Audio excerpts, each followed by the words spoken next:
चलो ma'am interview करते ठीक था, इंटरव्यू अच्छा हुआ। हैं। आपका नाम और थोड़ा अपने एजुकेशनल बैकग्राउंड। मेरा नाम रश्मि है और मैं भी पीएचडी कर रही हूँ। मेरा 3rd ईयर है पीएचडी का, एजुकेशन में रिसर्च कर रही हूँ। ये सीएस के लिए आपने कब से तैयारी स्टार्ट की? मैंने 2016 से प्रिपरेशन शुरू किया रिसर्च के इस लिए। बार आपका कौन सा अटेम्प्ट है? 5th अटेम्प्ट था ये, इंटरव्यू है? फर्स्ट इंटरव्यू है। मैम क्वेश्चंस वगैरह क्या पूछेंगे उसके बारे में थोड़ा? सारे बहुत करंट अफेयर से रिलेटेड क्वेश्चंस पूछ रहे हैं और आपकी जनरल जो आपकी मतलब जो आपका रोज़मर्रा का जो नॉलेज होता है, आप पर्सनल और प्रोफेशनल लाइफ में कैसे एक्ट कर सकते हैं, सिचुएशनल बेस्ड क्वेश्चंस। और आप एसडीएम बन जाएंगे तो आप किस तरह से काम करना शुरू करेंगे, इस तरह के सवाल ज़्यादा थे। जैसे कि जो करंट अफेयर का बता रही है तो क्वेश्चन मतलब उसमें क्या क्या था वो? बहुत सारे, जैसे मेरा एजुकेशन का बैकग्राउंड है तो न्यू एजुकेशन पॉलिसी 2020 के बारे में पूछा, उसके बारे में पूछा कि कौन सी उसमें क्या पॉजिटिव हैं क्या नेगेटिव हैं। इसके अलावा अभी G20 के बारे में पूछा और जो कॉम्बैट फोर्सेस में वुमेन आ रही हैं वो सही है कि गलत है वो पूछा। और कुछ और बहुत सारे क्रॉस क्वेश्चंस थे जो मुझे याद नहीं आ रहे हैं, जो आप बोलते हैं उसके बेसिस पे। मेरा सोशोलॉजी ऑप्शनल है तो सोशोलॉजी से भी रिलेटेड बहुत सारी चीज़ें उन्होंने पूछी। तो क्या क्वेश्चन था आपके ऑप्शनल से? यही कि आप किस इंडियन सोशोलॉजिस्ट को आपने पढ़ा है, उनके बारे में बताइए, उन्होंने क्या काम किया है। और दूसरे कोई अभी पोस्ट उसमें एरा में सोशोलॉजिस्ट है, उनका नाम बताइए, इस तरह की चीज़ें। इसके अलावा जैसे कि अभी फिल्म्स का एग्जाम आने वाला है तो इसके लिए मतलब स्ट्रेटजी क्या होनी चाहिए, क्योंकि बहुत ज़्यादा टाइम नहीं बचा है, तो किन विषयों पर ज़्यादा फोकस करना चाहिए हमें?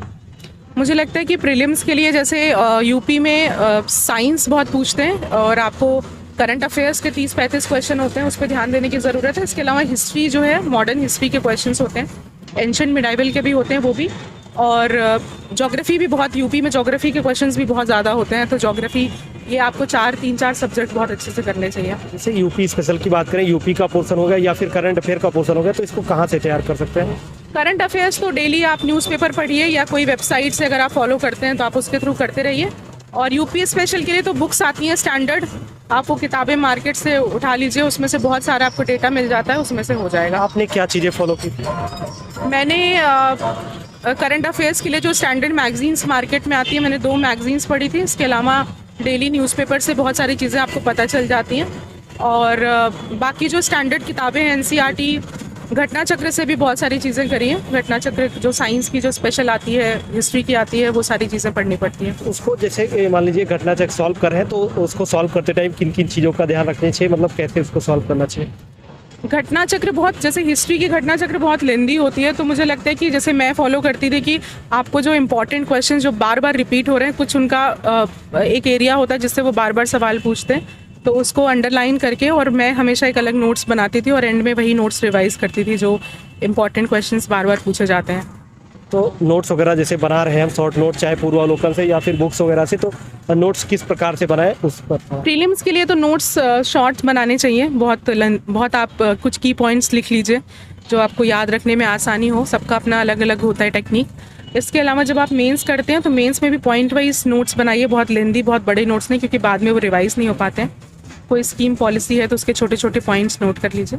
दोस्तों आप लोग के साथ एक बहुत ही इन्फॉर्मेटिव जानकारी शेयर करना था, इसलिए वीडियो को बीच में रोकना पड़ा, इसके लिए माफी चाहेंगे। दोस्तों जैसा कि आप सभी लोग को पता है कि आज के समय में पीसीएस का एग्जाम क्रैक करना इतना आसान नहीं है, क्योंकि दोस्तों इसमें दिन प्रतिदिन कंपटीशन बढ़ता जा रहा है। अगर आपको सबसे आगे रहना है तो आपको चाहिए focus plus determination plus dedication plus बहुत ही राइट और सटीक स्ट्रेटजी। तो यदि आप लोग का भी सपना है अधिकारी बनने का तो आप लोग अपनी तैयारी अभी से स्टार्ट करिए, नहीं तो आप लोग बहुत ही पीछे रह जाएंगे। दोस्तों क्या आप सभी लोग को पता चला पीडब्ल्यू ने अभी सेलिब्रेट किया है अपना दूसरा विश्वास दिवस त्योहार तैयारी का, जिसकी वजह से पीडब्ल्यू के कोर्सेज पर बहुत ही भारी डिस्काउंट चल रहा है। दोस्तों पीडब्ल्यू का सक्षम बैच जो कि 69 बीपीएससी और यूपीपीएससी 2024 के लिए फाउंडेशन कोर्स है। दोस्तों इन कोर्सेज का फीस इसके पहले ज्यादा था, लेकिन अभी विश्वास दिवस की वजह से इन कोर्सेज का फीस बहुत ही कम कर दिया गया है। अभी इन कोर्सेज पर आप लोग को भारी डिस्काउंट मिल रहा है और डिस्काउंट के बाद आप लोग को ये कोर्स अभी मिल रहा है 2999 रुपए में। और दोस्तों ये ऑफर अभी आप लोग के लिए बहुत ही सीमित समय के लिए है, 10 मार्च तक ये ऑफर चलेगा। दोस्तों ऐसा मौका बार बार नहीं मिलता है। दोस्तों पीडब्ल्यू का लिंक नीचे वीडियो के डिस्क्रिप्शन बॉक्स में दिया गया है, आप लोग जाकर वहां से ज्वाइन कर सकते हैं। और दोस्तों यदि आप लोग इन कोर्सेज को ज्वाइन करते हैं तो आप लोग को 500 रुपए का वॉलेट पॉइंट्स दिया जाए, जिसको आप फ्यूचर में कोई भी कोर्स परचेज करते हैं तो आप डिस्काउंट के रूप में यूज कर सकते हैं। इसके अलावा दोस्तों यूपी पीसीएस 2023 के लिए फ्री टेस्ट सीरीज भी मिलेगी। तो दोस्तों अब देर किस बात की, जाइए जल्दी से ज्वाइन कीजिए और अपनी तैयारी को आगे बढ़ाइए। मीडियम क्या रहा है? इंग्लिश था। मैम मेंस के लिए थोड़ा स्ट्रेटजी बताइए, किस तरीके से मेंस की स्ट्रेटजी होनी चाहिए, साथ साथ बुक्स वगैरह आपने क्या फॉलो की थी पेपर वाइज? मेंस जो है यूपीपीसीएस का वो मोर और लेस यूपीएससी जैसा ही है। तो जो आप यूपीएससी के लिए सिलेबस फॉलो करते हैं, अभी इस साल तो ऑप्शनल रहेगा नहीं, अब 1-2 नए पेपर ऐड हो रहे हैं, तो उसमें देखना पड़ेगा। जो सिलेबस में है मेंशन जीएस में, आप उसके सारे उसकी जो डिफिनेशंस हैं और उसके क्या कैरेक्टरिस्टिक्स हो सकते हैं, उसमें क्या करंट अफेयर्स है, उसके नोट्स बना लीजिए। इसके अलावा हिंदी को स्पेशल अटेंशन देना चाहिए, क्योंकि 150 मार्क्स का हिंदी होता है, और ऐसे राइटिंग प्रैक्टिस आपको एग्जाम से 2-3 महीना पहले करनी चाहिए। जैसे कि मैम कोई छात्र यूपीएससी की तैयारी कर रहा है, साथ साथ यूपीपीसीएस की भी कर रहा है, तो दोनों साथ में मतलब किस तरीके से तैयारी करे, डिफाइन किस तरीके से? अभी तो मुझे जैसे लगता है कि यूपीपीसीएस और यूपीएससी में बहुत अंतर नहीं है। जो प्रीलिम्स का क्वेश्चन का स्टैंडर्ड है वो यूपीएससी जैसा ही ऑलमोस्ट उन्होंने बना दिया है। तो जो आपके बेसिक कॉन्सेप्ट है एनसीईआरटी से, या जो आप किताबें पढ़ते हैं स्टैंडर्ड, आप उनसे अपना कॉन्सेप्ट क्लियर करिए। इसके अलावा मेंस के लिए जैसे मैंने बताया कि स्टैंडर्ड बुक से नोट्स बनाना बहुत ज़रूरी होता है, छोटे छोटे, ताकि आप बाद में उसको रिवाइज कर सकें। और न्यूज़पेपर, करंट अफेयर्स हमेशा पढ़ते रहिए साथ ही साथ। मेंस में आपने हिंदी का पेपर कहाँ से किया था? हिंदी के तो मैंने प्रीवियस ईयर के सारे, मैंने जितने भी थे वो करीब 15-16 साल के पेपर लगाए थे। इसके अलावा उसका भी मैंने हिंदी का भी एक अलग नोट्स तैयार किया था, जो पर्यायवाची होता है या जो लेटर राइटिंग होती है उस सब के लिए। और वो प्रैक्टिस करना पड़ता है बार बार, उनके कुछ फॉर्म्स हैं जो लेटर्स पूछे जाते हैं, उसको प्रैक्टिस करना होता है। बुक्स वगैरह फॉलो की थी इसके लिए? कोई ऐसे हिंदी की स्टैंडर्ड बुक आती है, हरदेव बहरी की बुक आती है, और शिल्पी पब्लिकेशन की कुछ किताब आती है जिसमें सॉल्व पेपर होते हैं, आप उसके थ्रू कर सकते हैं। इंटरव्यू की तैयारी आपने कैसे की थी मैम?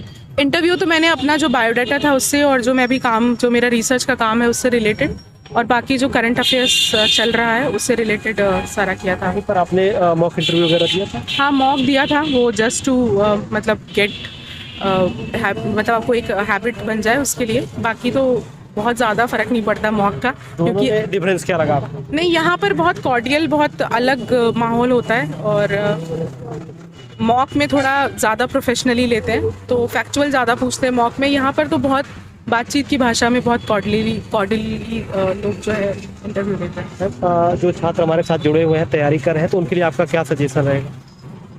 जो स्पेशली मुझे लगता है प्रिपरेशन कर रहे हैं यूपीपीसीएस के लिए, उनको थोड़ा सा फैक्चुअल प्रीलिम्स थोड़ा सा ज़्यादा कट ऑफ की वजह से, या जो सीसैट है उसकी वजह से थोड़ा टफ है, तो प्रीलिम्स पे ध्यान देना चाहिए अभी तो फ़िलहाल। उसके बाद तुरंत मेंस की तैयारी में लगना चाहिए। जो स्टैंडर्ड जो सिलेबस है उसको पहले सिलेबस की कॉपी निकाल के, और उसमें जो भी पॉइंट्स दिए हुए हैं उनको अच्छे से उनके नोट्स बना के, और समझ लें कि पूछना क्या चाहता है एग्जामिनेशन, और पीछे के क्वेश्चन पेपर ज़रूर सॉल्व करें, उससे आइडिया मिलता है कि किस लेवल के क्वेश्चंस पूछे जाते हैं। Thank you so much ma'am बात करने के लिए।